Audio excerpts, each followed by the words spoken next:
Please, on behalf of B&K, I welcome all of you to this another session of ideation series in our Fireside Chat. We have the pleasure of having Mr. Bharat Sheth, Deputy Chairman and Managing Director of Great Eastern Shipping. I'm sure all of you know him pretty well, so I don't need to do any introduction.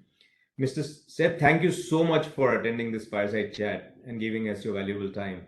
Thank you, Sanjeev, for having me on your show. And we also have Abhishek Nigam, our sector head. So between me and Abhishek, we'll ask you a few questions. If any participants have any question, please put it on the chat. And time permitting, we'll definitely try and ask everything that's possible. So you said let's, I just wanted to break this talk into a few parts. Given that you guys are so involved in the global logistics, I think the topical point is what's happening in the world right now. And maybe I'll start with two, three factors, some structural, some, current on that. Uh, and if we can start with the overall shipping outlook, especially we keep hearing of this whole theme of deglobalization. Shipping is based so much on globalization, and now we keep hearing that with the supply chain problems and so on, most countries are trying to become more self-reliant and so on. What is your take on this, sir, and what do you think is the impact on shipping industry on that from a longer term perspective? So it's again, difficult to call all these things very long term because, there are challenges that keep evolving.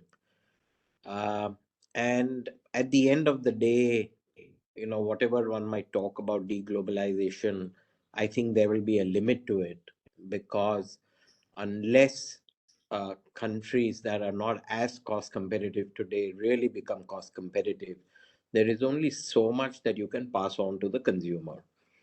And therefore, in my view, whilst some level of deglobalization may happen, I don't think it's going to A, happen in a hurry, and B, it will also pose its own challenges.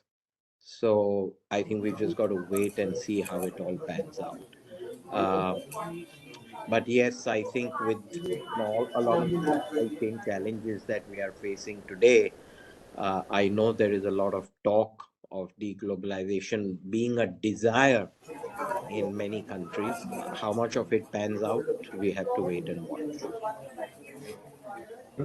Sure, sir. In terms of, yes, I guess right now the trend is actually a bit opposite, right? Because the lead distances have increased because of Russia, and let's say Europe buying from Australia and so on. Do you think that has also, if that normalizes, do you think some of this stress that you are seeing on supply chain, all that also gets better? And again, any view on that? So it's not just you got to break it up into when you say deglobalization.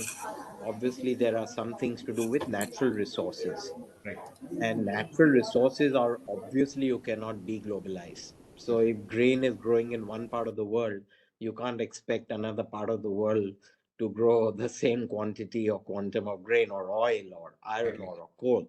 So there are certain bulk commodities. I think deglobalization may more happen on the containerized sector, Right. where manufacturing may shift away from the traditional low cost areas like China, Vietnam, etc., Taiwan.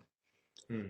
Uh, Now, coming to your other issue on, uh, the Russia-Ukraine war, obviously that has led to a lot of disruption in multiple trades. And even if the war were to stall, let's say tomorrow morning, I think the question on the sanctions may continue to remain for some time to come.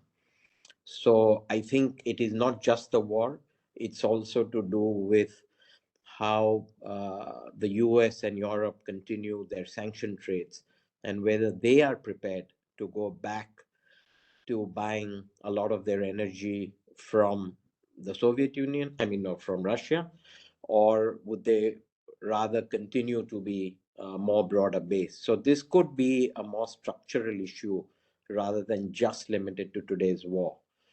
That's one point. And the other point is, there is congestion in multiple ports of the world, and the congestion is due to various factors. It's not just flowing out of trade, it's also to do with the entire backup to the trade. So, whether it's to do with inland transportation, whether it's to do with tankage, whether it's to do with storage capability, etc. So there are multiple factors at play here.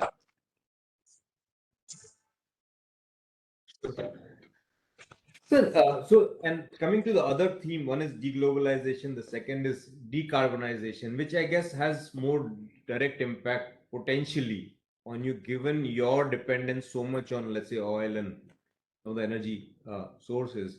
What what is your take there? Is it and are what how are you trying to kind of address that issue? So decarbonization is going to happen across the shipping sector, not necessarily just on tankers. It's going to happen on bulk carriers, container ships. Every form of ocean transportation will be impacted by reducing the carbon footprint.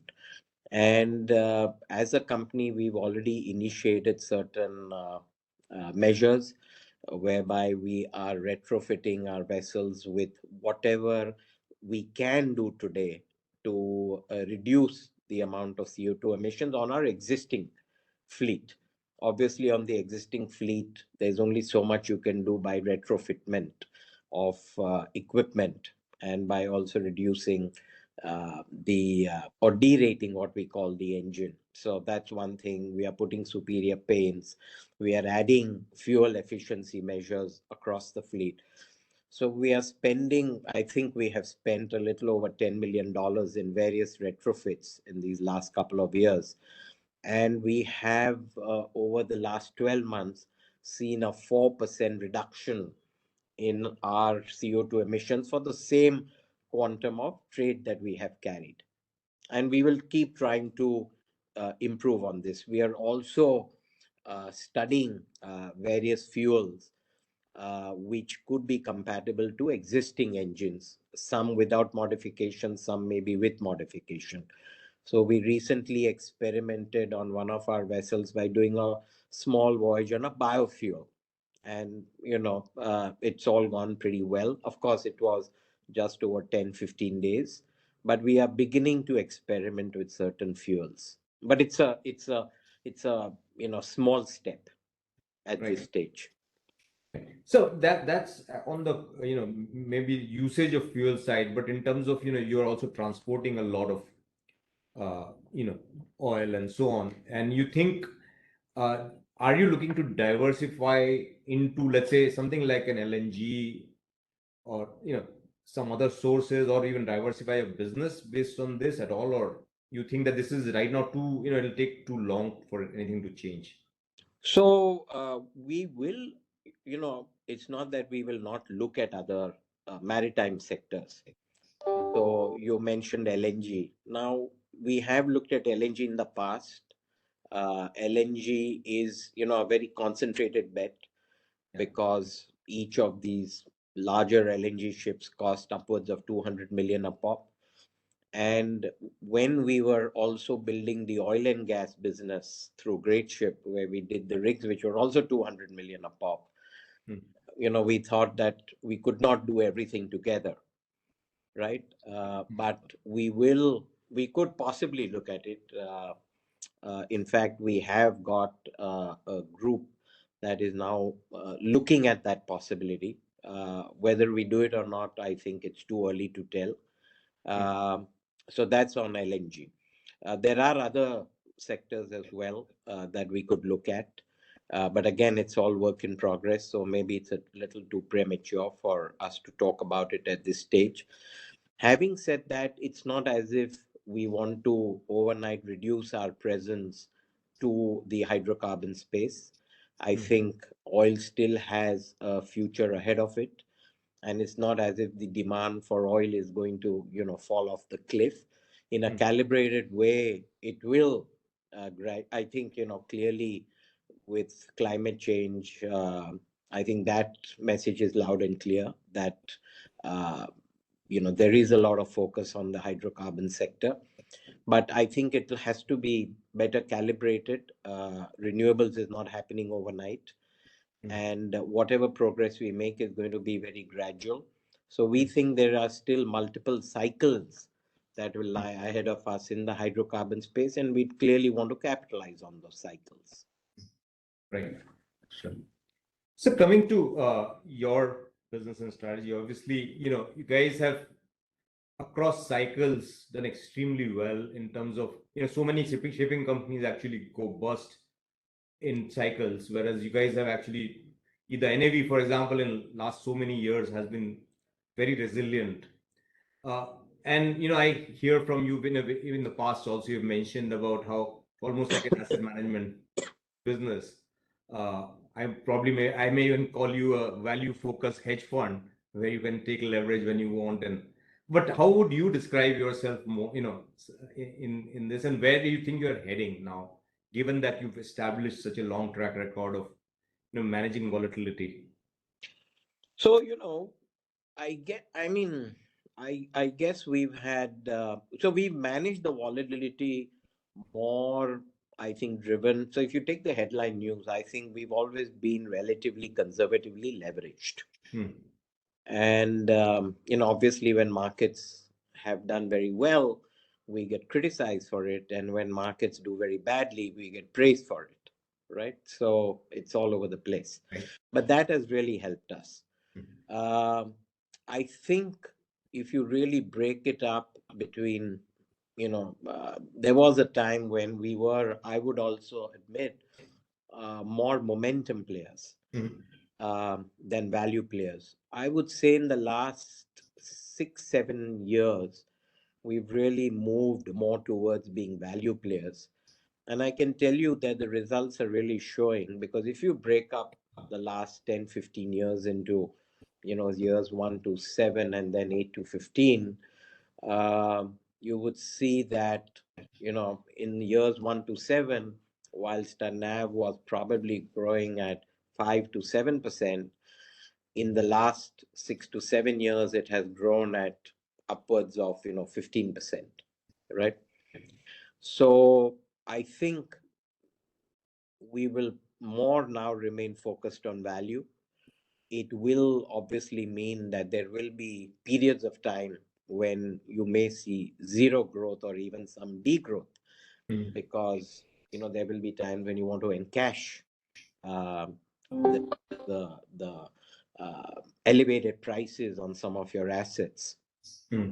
right? So you want to capture some of that NAV as well. Otherwise, it just remains a theoretical number. Yeah. So I think we will focus a lot more on value as opposed to momentum going forward. Right. Yeah. And but in terms of leverage, and you said that you've reasonably conservative on leverage, and today you're almost like close to zero leverage. I would say next 1 year you can potentially become completely zero leverage Yeah. on net debt basis. Yeah. Uh, Now, what is your ideal level of leverage? Where do you are comfortable? Let's say even in bad times, if you were to kind of see that, what is the most comfortable you are? So what we would ideally want to do is to re-leverage in bad Mhm. times Right. and de-leverage in good times. Right. Yeah. That's the broad philosophy we'll be following. Yeah. And as you rightly said, I guess we will be net debt free by end of this financial year, Mm. subject to what the markets do. Um, and when the opportunity presents itself, we will re-leverage. Ideally, on a gross basis, we would leverage 1 time net worth, right? But we always keep cash as well. Right. So on a net debt, we will be somewhere between 50 to 60% on a net debt leverage. And Mm. we've tested this. It's not just a random number we've come up with, Mm. because what we also want to balance is, you see, in bad markets, we want to keep everything running in the spot market, Mm. right? So then you've also got operating leverage. Yeah. So we don't want to if we were running a model, let's say, of doing a lot more fixed income business, Hmm. I guess we could go up the net debt leverage curve, Right. and that would be reasonable. Hmm. But our preference has been, and again, this has been back tested on, through empirical data, what is a better model to run.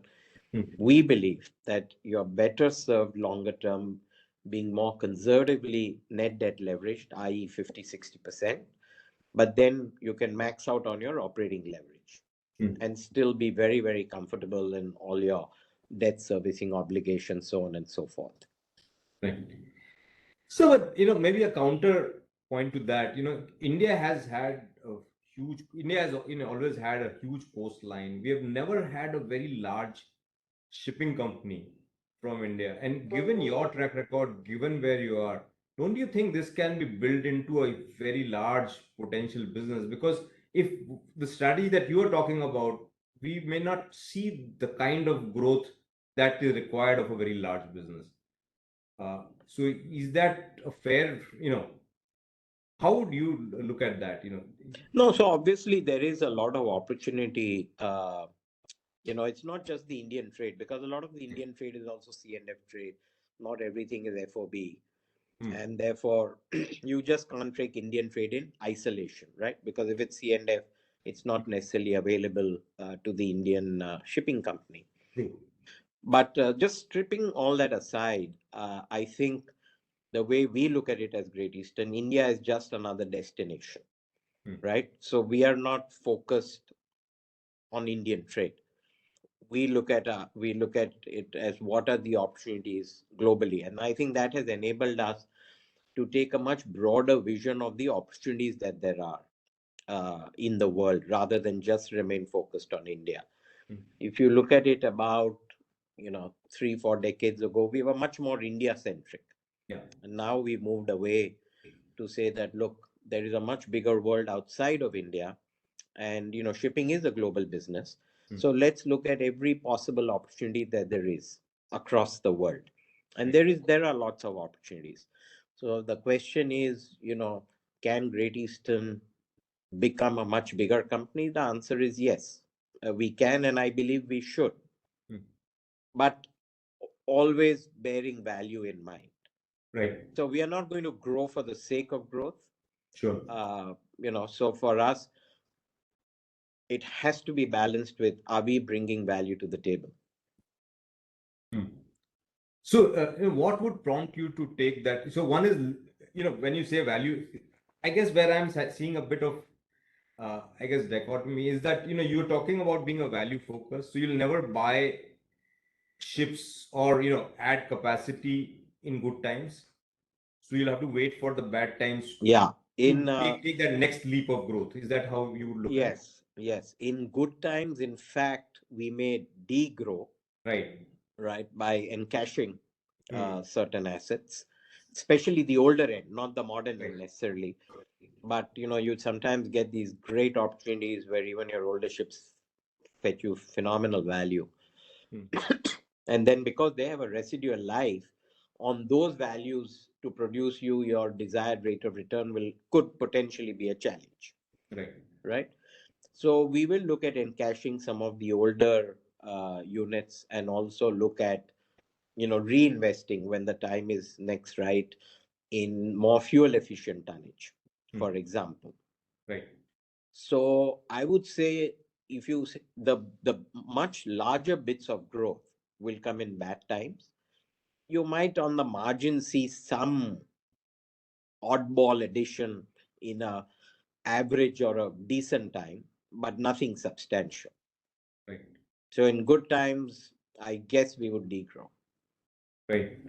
And you mentioned that you've tested this model, and now with almost like stress tested. We have had COVID, we have had all kinds of issues we have had, and you still come out pretty well in this overall situation. And you've said that you've last 4 5 years you've actually from moving from momentum to value. Now you're starting to see this growth in NAV, which is far higher than when you were momentum. So if I were to look at, let's say, next 5 10 years, you think this 15% growth, and I'm not saying that every year, as you said, years could be different. But this 15% compounded growth is something that is possible if I look at, let's say 5, 10 years from now. See, it all depends how the cycles behave, Sanjeev, because nobody knows how the cycles will behave, right?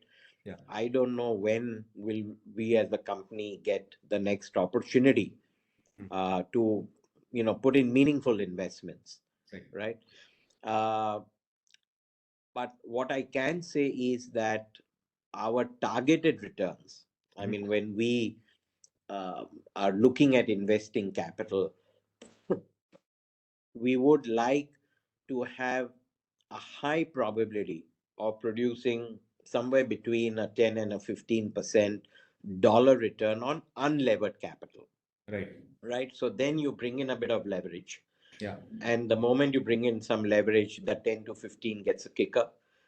And that then itself takes it to 12 to 17% or 13 to 18%. So I think a combination of investing sensibly, and we look at all our investments over a 5 year period. Hmm. So we would not like to look at our investment that you invest today and expect to get a return tomorrow. Yeah. The answer to that is no. But over 5 years, we should be able to be in a position. I hope this has worked us, it has served us well over the last 6 years. There is no reason why it should not serve us well going into the future. And so long as we consistently can invest capital at 10 to 15% dollarized, unlevered dollarized returns, I think it's a pretty decent way to run the business. Sure. And when you say 15%, I guess what you mean is maybe 5 to 10%, 10 to 15 when you say is 5 to 10% over the interest rate, right? That's the spread. That's what you Yeah. look. So when I say 10, yeah, I think that's a fair point, Sanjeev. It's not in isolation. Yeah. I would look at it as a spread to, let's say, the 10-year US dollar treasury, because ours is a dollarized business, Hmm. right? Now, let's say if the US treasury rates, let's say, are at 300, Hmm. right? Then, would we be happy at a 9% return? Answer is yeah. I mean, it's not that when we target 10 to 15, Hmm. sometimes some of these projects may land up a little less, some will land up a little more. Sure. Like if you see our investment from 16 to when we last declared the results for the June quarter, they're running at 20% Hmm. returns. So, which is, over 6 years, it's an incredible dollar return. Obviously, we didn't know that's going to happen, otherwise we would have invested a lot more capital in 16 and 17. But that's how it has panned out. So we've had a bit of good luck. We've invested sensibly. Should we have done a lot more? The answer is yes, we should have. But that's how the cookies crumble. Hmm. Sure. So in terms of growth opportunities, and again, as you said, maybe today there's not much, but if I were to look at a from a structural point of view, growth opportunity, offshore, you guys have clearly said that that's something that you don't want to right now put much more capital at work. But if I look at other spaces, where do you think structurally there are opportunities? And I'm not saying you'll invest tomorrow or day after, but if again we were to look 10 years down the line, would your top line composition look very different? It could. It could. It all depends on whether, as I said to you, we are looking at a couple of other sectors within the maritime space, right? Hello? Yeah, sorry, we got some background noise in between. Uh, no, so as I said, we are looking at a couple of other opportunities within the maritime space, but that is still a fair bit of homework to be done. So it's very difficult for me to say 10, 15 years from now what would be the mix of the top line. And, I don't even know how relevant that is, so long as Hmm. we continue to invest sensibly. I think our whole focus is to provide a sensible return, to providers of our capital, right, with a sense of responsibility, obviously. And so long as we keep playing the volatility well, I'm Hmm. hoping we'll be able to deliver that. And remember, the volatility is not just in buying and selling the ship. There's a Hmm. lot that happens once you own the ship, Right. right? Do you trade a spot? Where do you trade her? Do you Right. fix her out for 1 year? Do you fix her out for 4 to 6 months? There are so many optionalities that are Correct. available in this business, and all that goes into providing you the end return. That's right. So, I'll just quickly share with you. We bought cheaply in the past and Hmm. yet not produced a very good return because we have gone and fixed the vessel unwisely, Right. right? So we are also looking at all those other variables. There are lots of variables that go into providing an end return. Sure. No, so I was going to come to the yield part, but last question here on this potential growth. In your last earnings call, you've also someone asked you about container side, and you said that potentially you could look at it. And is it, do you require some different expertise here, you think, to do container, or these are all relatively fungible, the whole experience, and then it's all about again playing the value. Yeah. So I think the way we would like to position it is to just treat it as another commoditized section of our business, like we do crude or petroleum products or dry bulk, etc., where we would just be a service provider and hopefully play the volatility the way we do it in other sectors. And therefore, for us, I don't think it'll be very different. On the technical side, there is really, in many ways, it's much simpler on, Right. on the tech and ops and all that. And on the commercial side, it's just a matter of understanding, customer requirements and where we see the demand coming place. But yeah, I guess for us, it won't be very different from the way we run our other businesses. At least that's the way we'd like to position it. Right. And so coming to the yield side, and you said that it matters whether sometimes you do spot or how take a long term. Is there a thought process? Is there a policy from your side where you think that again, as a hedge, the way you guys are trying to always protect the downside? Do you see what is there a good mix, or again that is very tactical in terms No, of? I don't think we are looking at it as earlier we used to look at it as a mix, saying that look, we must uh, you know try and moderate um, the earnings, right, or the volatility of the earnings. Right. And what we discovered over meaningful periods of time, that we really were leaving a lot of money on the table Hmm. by doing that. So that is on the operational side, i.e., running the vessels in the spot market. I think we will be effectively going up that bit of the leverage curve, Hmm. where we would, and now especially if we are net debt free, Correct. you have the luxury of really running the entire fleet in the Hmm. spot market and taking the good with the bad. But Right. what we've seen over long periods of time, again, I'm not talking about quarter or year, but if you take it, because you have to look at it as a portfolio approach, right? We'll get some calls right, Yeah. some wrong, etc. But net, we think we'd be better served by running a lot more of the fleet in the spot market. Right. And the spot market gives you, don't forget, two advantages. One is you get an event like you are seeing unfold right now. Yeah. We saw it happen when we had this first phase of COVID, and we saw oil going into steep contango when oil demand collapsed, and the rates went up 3x within 30 days. And Right. we saw it, or we are seeing it right in front of our eyes now with the Russia Ukraine. Rates on the tanker side have gone up dramatically, right? Now imagine it had we you had the same fleet, but if everything was fixed out, you Hmm. didn't know there was a war coming, right?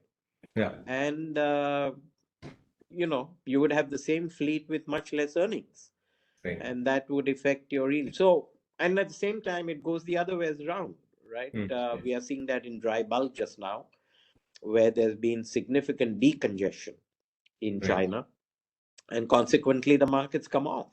So you take the good on the tankers, you take the not so good on the dry bulk, but net, we believe this will add a lot more value to our overall returns. Right. And And when you have a ship on the spot market and you suddenly get a buyer at an elevated price, you also have the optionality to sell. Right. So Yes. there's an extra, free option. Right. As I said, it's often said, and I believe that G shipping today is Mr. Bharat said, and he's the best person to drive this company. So how do you see it? Do you think that you have a team which is, you know, let's say you were to take a 1 month off right now, you think this company will run as well as it is running? It will run probably much better because people say I'm too conservative. So probably people will do a better job. And this is all hogwash that it's driven by one person or whatever. Look, at the end of the day, every company will have a managing director, and each company strategy is determined by that person who is in the seat at the moment. But I would say that we have a wonderful team. I rely a great deal on the team. I'm all the time getting inputs from the team, and you know at the end of the day, in a volatile business like ours, obviously, you know eventually you need one person to bell the cat, and some decisions will go right, some will go wrong. But I would say that we do have a great team, and in fact, from what you said, I'm already taking we are relooking at many of the functions where my role will become less and less, and eventually I guess I will focus just much more on studying history of our businesses, so that we just get better and better at the game, but move out of all the day-to-day decision making. Sure, sir. So generally in these chats, I don't like to ask near term, but given that shipping is such a volatile business, and so if you were to look at next 6 months, how are you seeing things?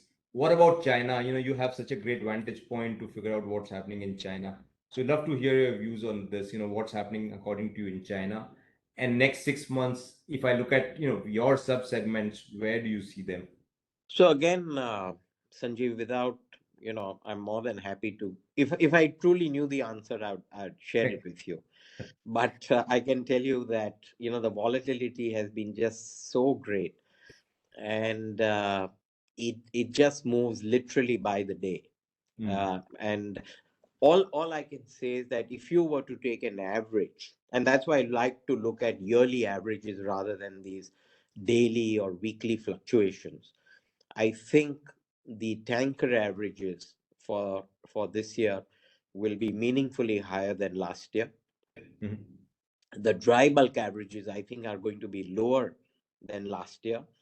And on the gas side, I think, of course, I think the averages in the open market will be lower than last year, but we are completely fixed out, so it won't impact us because we've fixed our tonnage at pretty attractive levels. So we are agnostic to how it behaves. As far as China is concerned, what we clearly are seeing, obviously, I think we are all reading about the COVID lockdowns, and Yeah. that's clearly affecting and impacting the economy. Whilst there is a thrust on the infra side, I think the real estate in China, again, I'm sure a lot of your viewers, listeners are reading about it. The real estate industry in uh, in China is going through a significant turmoil, and that I was just seeing some new home starts data Mhm. Yeah. are really down and out. Mm. Uh, and so new sales are also significantly down and out. Uh, so I don't know eventually what will prevail. Will the boost in the infra spending Mhm. eventually prevail over the housing market or not? I don't know. I Right. don't know. But Sanjeev, the way we are positioned, if you ask me, right, what do I really want? I would love to see a bad market for a prolonged time. because that's when I'll be able to make money. That's right. So we will just, really from a longer term perspective, the way we are positioned, we would benefit from a weaker market than a strong. In a stronger market, we'll all build up cash. Sure. But we are not the only people building up cash, right? Everybody in the industry builds up cash. And then as people build up cash, it takes that much longer for the values of assets to fall off the cliff. Hmm. So we never like secular bull runs. We much prefer the volatility where people get shaken up every so often and then want to throw in the towel. That's when we can come in. Sure. It's, thank you, sir. Abhishek, over to you. Thanks, Sanjeev. Mr. Sheth, thank you so much for joining us today. Just to, something to ease into the discussion. I was just wondering, what is the tougher part of your job? Is it to, invest when asset prices and spot rates are at multi-year lows and, not knowing if they will go lower? Or is it that, you have to wait like times like now when asset prices may not correct to for another 2 years, 3 years? Yeah, I think it's now. Okay. Okay. Clearly, it's now, because when the markets are down and out, uh, we just know, okay, that's when we really need to get very, very busy and, acquire whatever best we can and get fully invested. Because for us, I think the worst thing and the one way that we would really be letting down all our stakeholders is if, when the markets are at low points of the cycle, if we were not fully invested, that would be a big letdown. So, but it's times like this when not only us but everybody else is also making money. We don't know when next we'll get an opportunity to come in at sensible prices.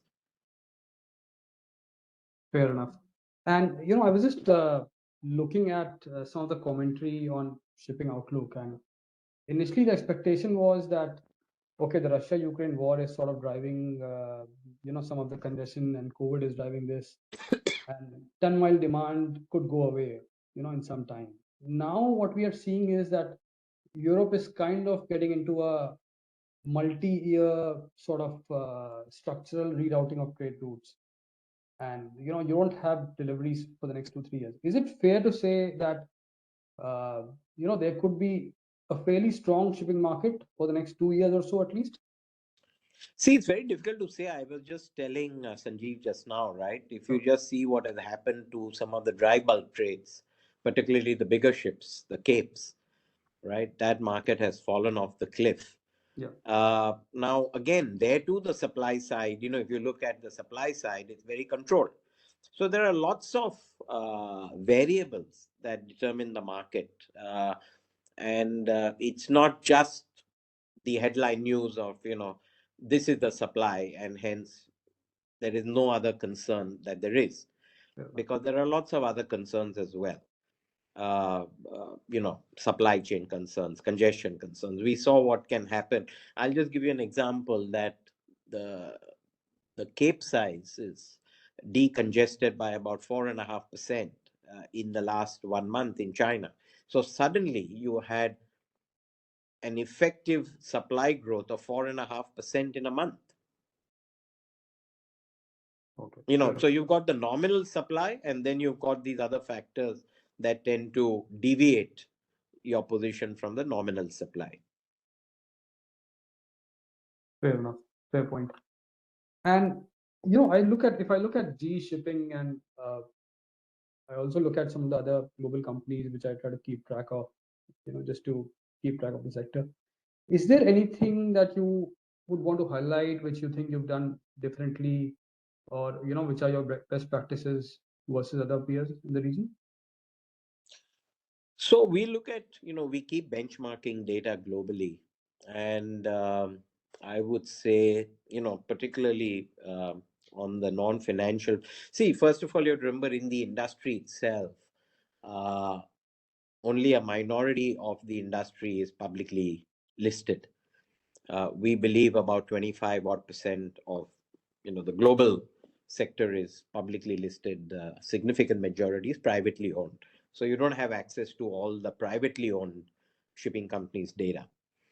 But if you take from the publicly listed ones where we do have access to data, I would say that, we clearly perform at the very top end of that pile uh, in our sectors that we operate in, both on financial parameters as well as non-financial parameters.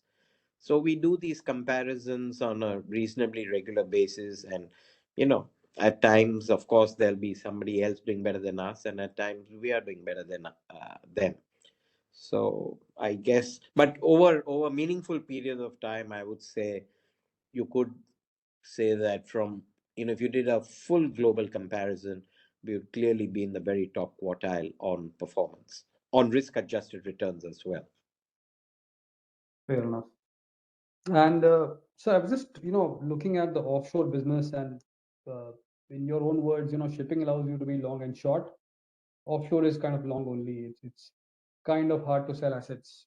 Only 500 odd jackups in the world, and that segment at the PAT level at least has not made money last couple of years, unfortunately. And now we are getting into a space where things are kind of looking up. I'm just wondering if you would want to take this opportunity to sort of if you get a good price, sell off some of these assets, or do you think you still want to retain this for the long term? So I think we will obviously review uh, deals that come to our table, right? Uh, with the repricing also having gone up, we will obviously balance out what is let's say, the net EBITDA contribution versus enterprise value of the asset. And it will hinge upon what that ratio is. So let's say today, if I was to lock in, say I was repricing a rig today, and I got a good 3-year contract or a good 5-year contract, vis-a-vis selling, I would prefer to take the contract vis-a-vis selling. Because if I could produce uh, you know on my on the value of the asset, let's say I could produce a 10+% dollar return, why would I want to sell the asset?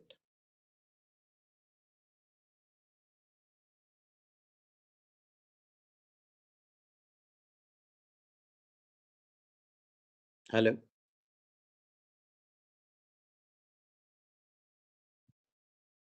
Yeah, Yeah, sorry, Abhishek, I think I I think lost you. Abhishek, yeah, Abhishek, you're there, right? Yeah, I'm there. Yes. No, I couldn't hear you. Yeah, Yeah.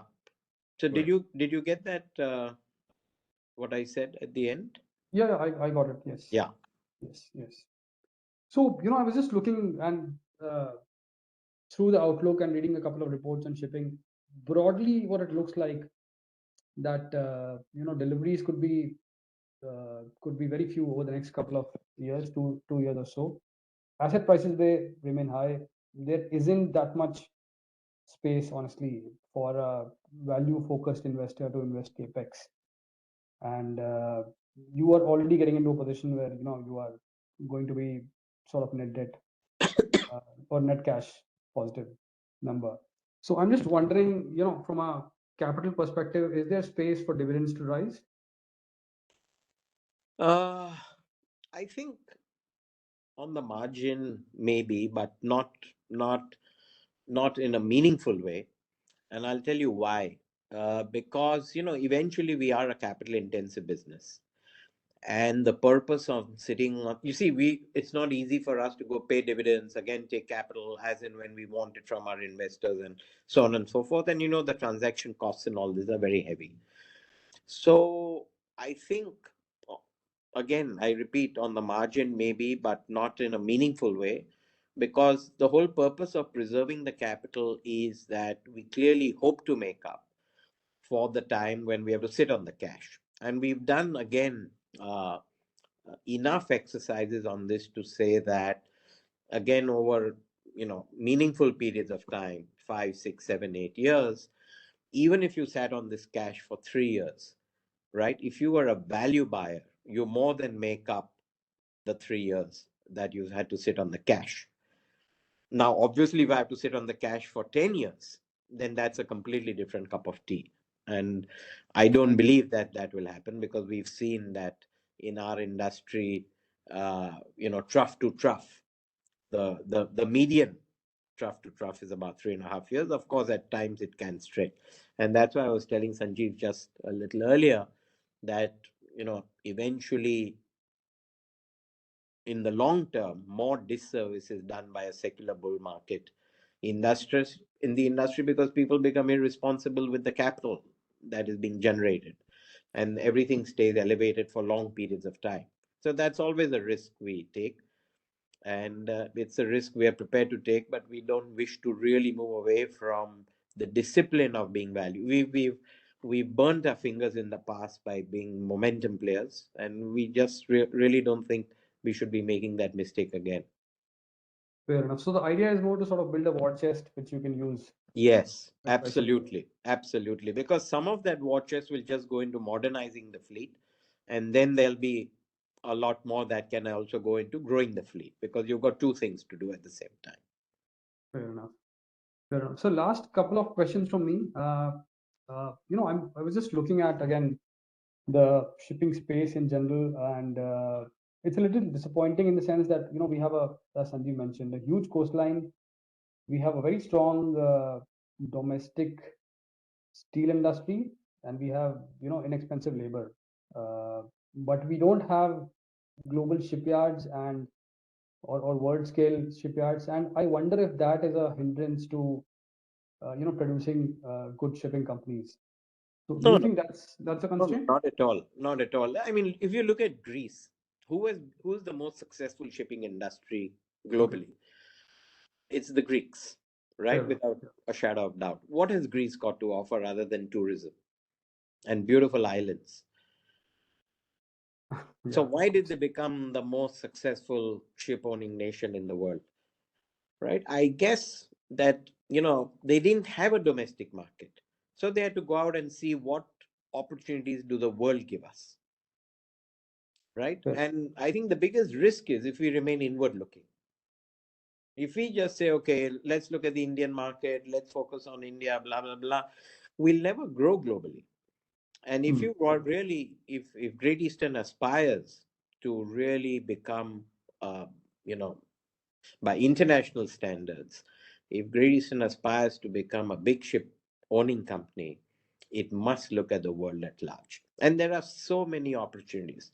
So yes, there are opportunities in India, but let's not just be, obsessed with the Indian market. Fair enough. But with the government sort of trying to invest more into ports and building up, they're doing a Sagarmala project, trying to sort of build waterways. Is there opportunity for coastal shipping and stuff? I understand even 20-30% of your traffic itself is along the Indian coast. No, not No? for Great Eastern. In Okay. fact, we have virtually, if I'm not mistaken, we have virtually zero exposure uh, Okay. now at the moment on the Indian coast on a committed basis. We might do the odd voyage, right? Because you see, what has happened is on the coast, the way the whole system works, it's a lot more driven by this tender route and L1 and all that, with very little Mhm. correlation with what's happening in the international markets. So we find a big disparity between what you earn on the Indian market and on some of the trades as what you're best served when you build optionality into your ship, right? So if you are prepared to say that, look, my ship that is say open in India is free to go anywhere in the world, I can assure you you will make a lot more money than if you say I will only trade India.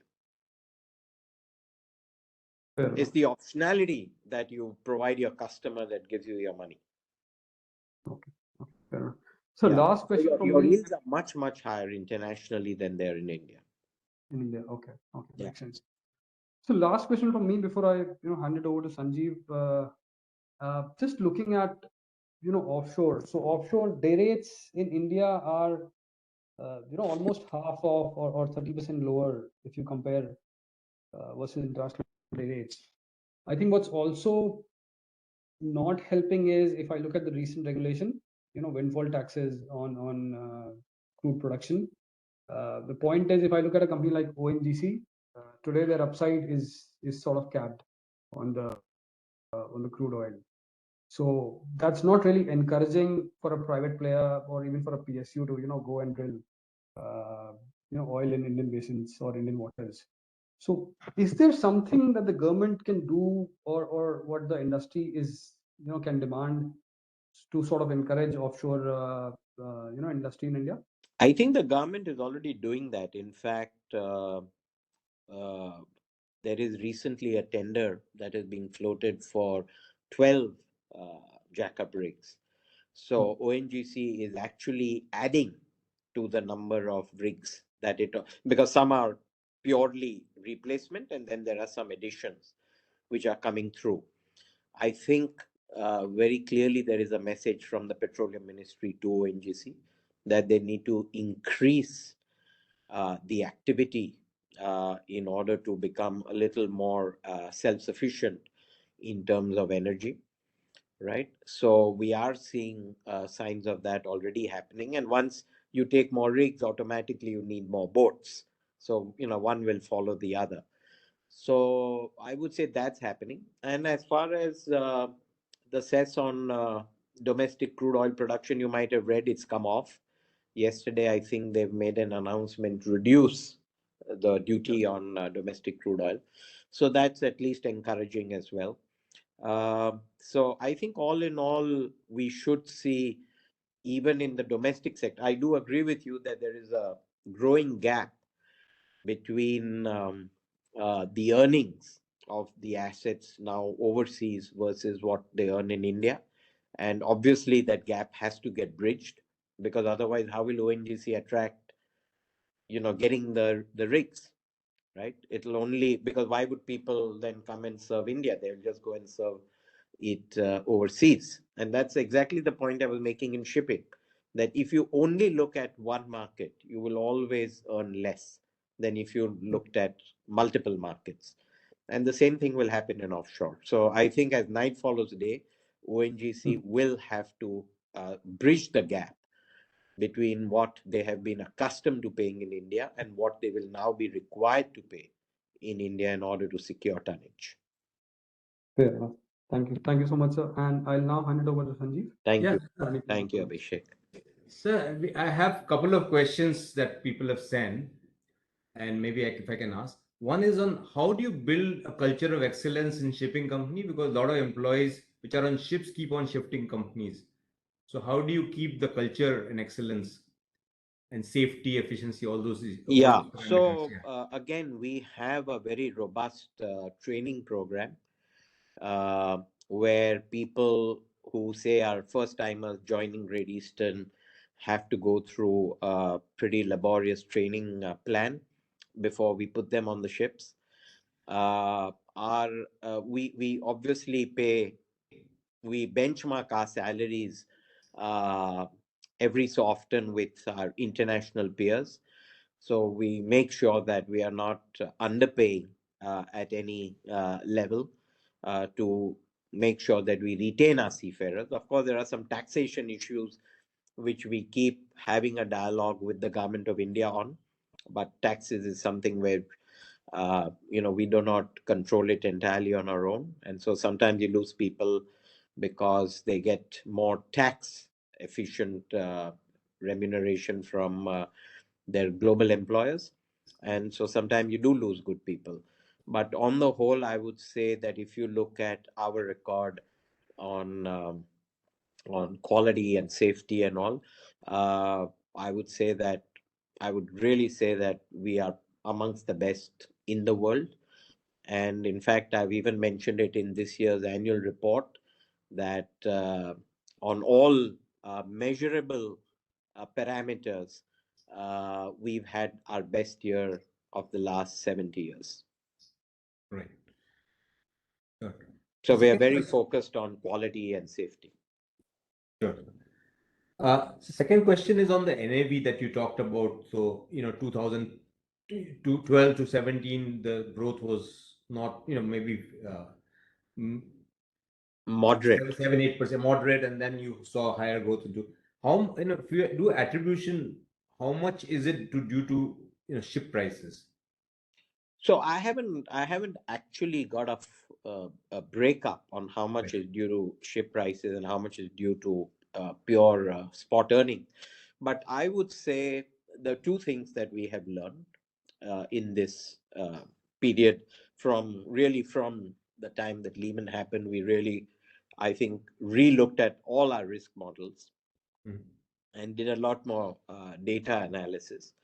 I would say it's a combination of also taking some very poor fixed income decisions, Right. where, when, let's say, if the spot market is 1,000 and somebody pays you fixed income 1,200, you get tempted to take 1,200, to say, okay, I'm going to get $200 more.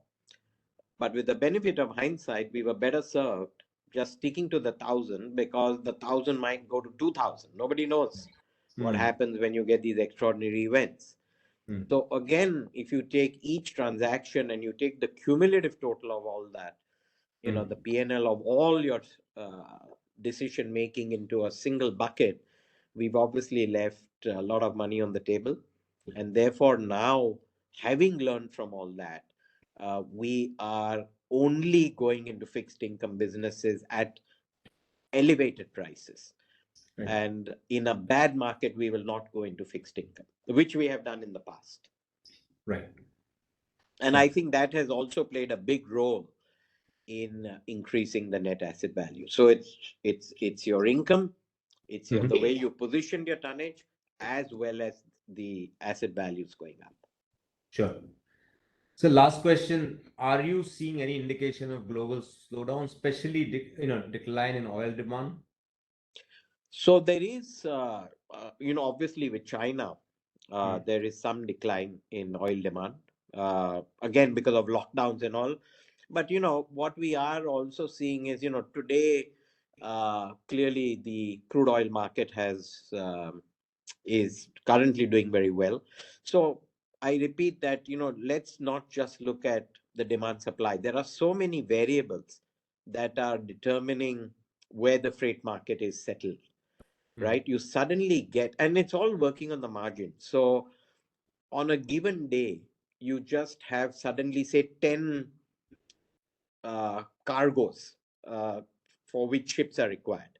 Right. And you sometimes get a week when nothing is required because Hmm. everything is covered by the customer, right? So it's all a cat and mouse game. Hmm. And it's always the customer second guessing the ship owner second guessing the customer. Right. And that's why you get the volatility, because Hmm. suddenly 10 cargoes come in the market, the ship owners smell blood, rates go up. There's a Hmm. week when there are no cargoes in the market, the customer is saying, okay, I'll wait, I'll let the market cool off a bit. You then get an owner who says, okay, I need to get my ship fixed, I'll fix it cheaper. And you get all kinds of plays at hand. So there are simply too many moving parts. That's why I can never tell you Right. Hmm. what's going to happen in 6 months or 3 months. So we just look at averages. And Yeah. I'll just repeat what I said earlier, that I think the tanker averages are going to be considerably higher this year than last year. And the dry bulk will be lower than last year as an average.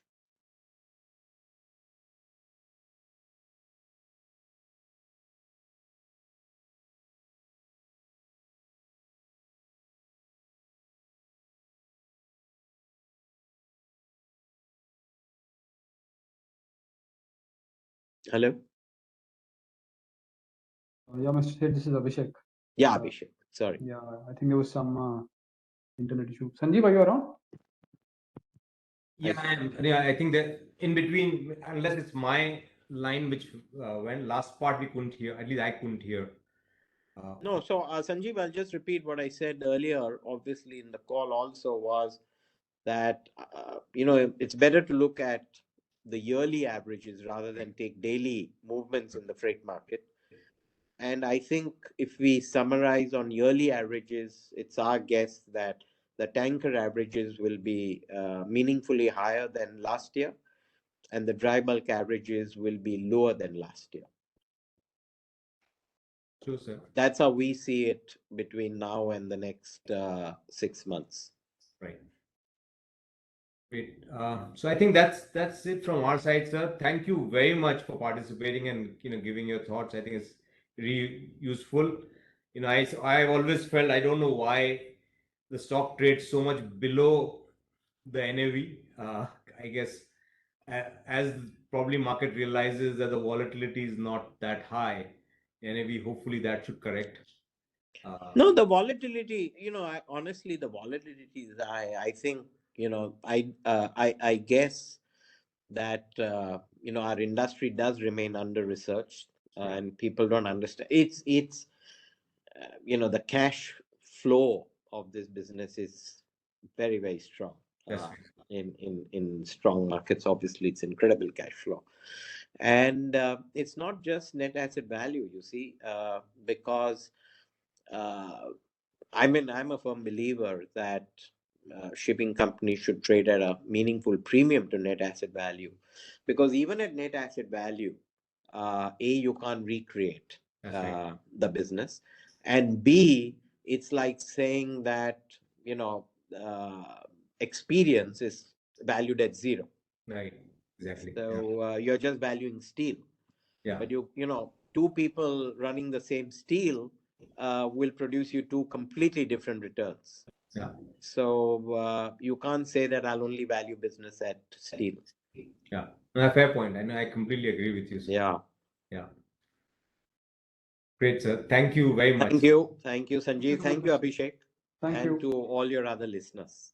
Yep. Thank you. Thank Have a you. nice evening, everyone. Thank you. Bye-bye.